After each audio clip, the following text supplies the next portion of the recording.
One of the reasons why a lot of people are poor is because their lives are made up of liabilities and not assets. Many times when people have money, they use the money to acquire liabilities instead of using the money to acquire assets. So let's do a deep dive. What is a liability and what's an asset? What is a liability and what is an asset? Let me bring it from two dimensions.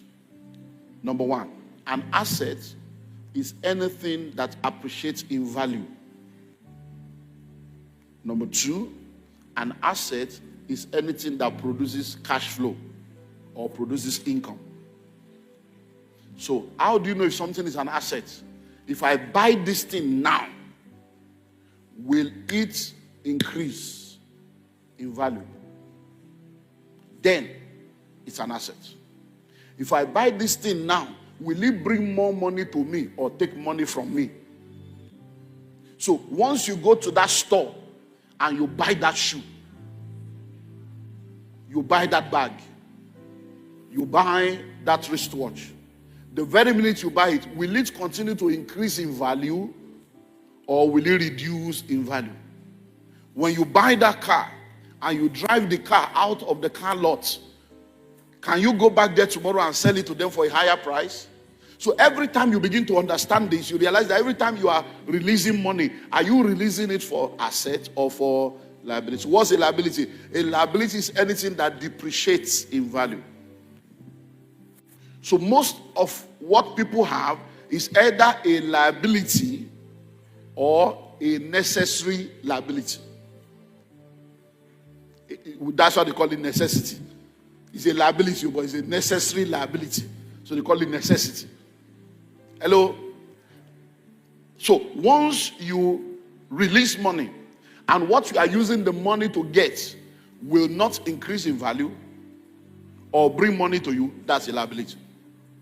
So a lot of people are either operating in pure liability, which is foolishness, or necessary liability, which is life for a lot of people and at different stages. So sometimes that's where you start before you begin to now adjust and balance out to the next realm. Now, do you know that you can have a car and then only you wake up in the morning in the Kotsu, in Egbeda, and you enter your car and you'll be driving yourself to the island.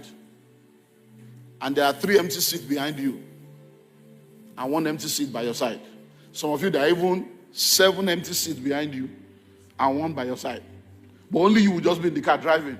And you are praying, oh Lord, prosper me. And this salary is not enough. But there are seats that could have brought more money. So you could have just left your home and got into Egbeda and talked to the guys. Eba mi load moto or eba mi load bossy. So you are driving a Toyota Previa or a Toyota Sienna and you have seats for 7 or 8 more people. But only you are doing big manism without money. You can't pay rent, you can't pay school fees. You are borrowing money from microfinance. They are calling everybody on your phone. You are borrowing money from every app. Change your SIM card. Yet you didn't know that they know you. Whereas these 7 seats, you could have just gotten to a bed and it would be 2,000. Or how much?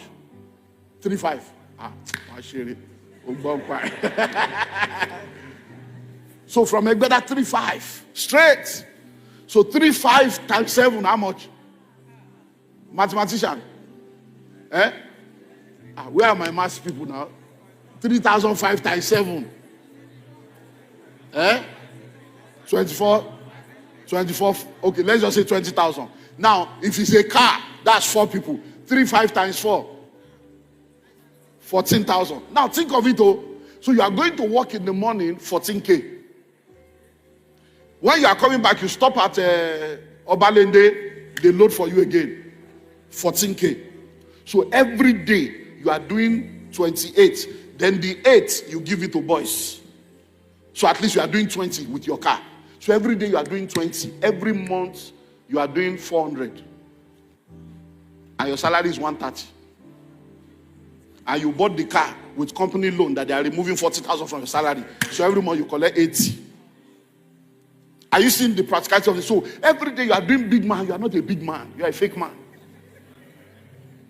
Do you get it now? So, but what have you done now? Every day you are making 20K. Every week you are making 100K. Every month you are doing 400. So even if your salary is 130, 150, even if your salary is 1 million, another 400 has joined. So while you are working, that car now has become an asset. Are you seeing investment mentality now? You can decide to say you want to buy fridge. So you bought the fridge. The fridge is in your house. Necessary liability. Because it's not bringing money. It's reducing and it's not bringing money. You bought television. Many of you have bought flat screen. And it has made your life flat. You bought flat screen. You bought everything, generator, and you are not generating anything. So now, you see, the amazing thing is, the financial institution will give you loan to buy generator, buy fridge, but they won't give you loan to buy land. Because they are not interested in your well-being. They are interested in putting you into a trap so that you can become an income for them. Because the interest they will get from you is their own income. So you are their liability. Now you be their mugu. There is nothing wrong working for money. Almost everybody will start from that realm. But once you have the right mindset, you know that this is temporary. And investment mentality is that mindset that helps you to know that, look, I'm starting out now, I'm working for money, but I must have an exit plan so that instead of me working for money, I get to a point where money will begin to work for me. So when you start working in your early 20s, you're 24, you're 25, you start working and you have all this understanding. As you are working, you are earning money, you are doing all this as we are saying. By the time you have done 10 years, you should have a lot of things working for you that whether they pay you or not, you are okay. You are only working because that is what you need to do as your calling, your destiny, your career, your passion. Not because you are waiting for 30 days make one pay before you can eat, 30 days make one pay before you can. No, that's poverty. Jesus did not die for that. Hello? Why? Because these things are things that happens and then the next thing we say is village people. It's not village people. It's ignorant people. Hello? Just need to understand this thing. So once you sit down, it's okay. If the day you met each other and say we're going to get married, as you are sitting down to plan how many children you are going to have, you're also sitting down to plan when are we going to have our own house, when are we going to start our own family business or investment, when you plan that from day one, there are many useless expenses that you will not have in that marriage. Because you will have something that is going to guide you. Because if you don't know what to do with money before money comes, when money comes, money will tell you what to do with it. And after you have obeyed the instruction of money, you will now realize that your own vision has been left unattended to. Listen, what do you do with your money? There are 3 things you can do with money. And that will reveal whether you have investment mentality or not. 3 things. Number 1, you can waste money. That's what foolish people do. They waste money. If you know the kind of money that has passed your hand in the last 10 years, you should not be where you are now. But God is bringing restoration. The kind of money that has passed your hand. If I knew what I know now. Many of you have sponsored people to school that have become your enemy now. Many of you have started business for people that are asking you, what have you ever done for me? Yeah, because you had Messiah complex. Helper of the helpless. El Shaddai and you shall die. Yeah, because you are helping people that should not be helped. Hello? And today now, the same people you have helped are in top places. They don't pick your call. They now see you as a liability. That uncle, now he's always asking for money. But you sponsor them to school.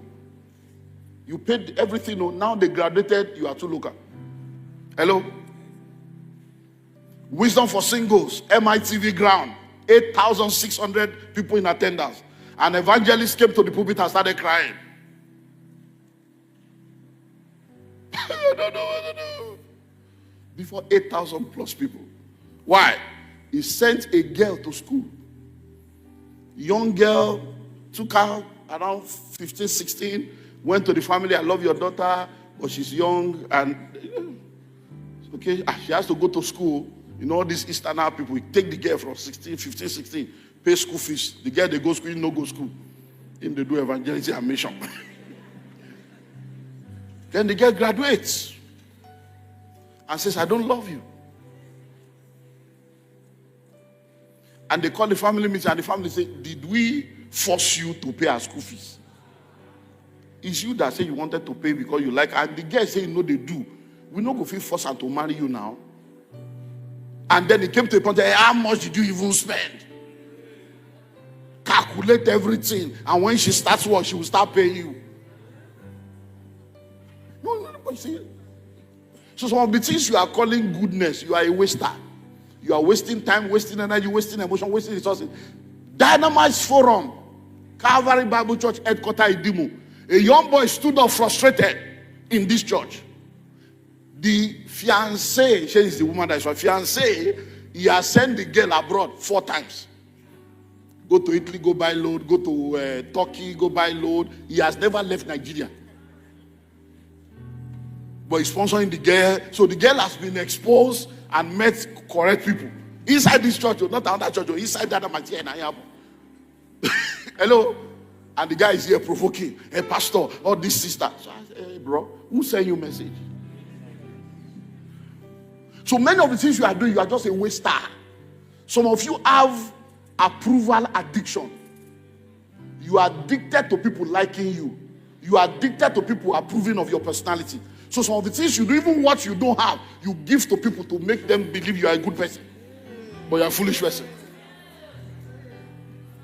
That is the rationale behind the man that does not pay his own children's school fees. But everybody outside, he has said to them. So when the wife goes to report, nobody will believe. Say, okay, forget it, that man is very nice. If you know what that man is doing, that woman is very nice. That's why it is only the person that marries you that know you. I'm telling you. There are people we have called for ordination in this church and the wife stopped coming to church. Yeah, so we just put the husband's name, say, one day now. The day when the man carry letter, reach house, the woman say, I'm not going to that church again. They know they see. If they want ordain you mean say Pastor Olumide no see, Pastor Abraham no see, all of them no see, they want ordain you. Me when they house with you, I know, say you know, serious. They want ordain you inside that same church, that our Calvary. I want to go to church again.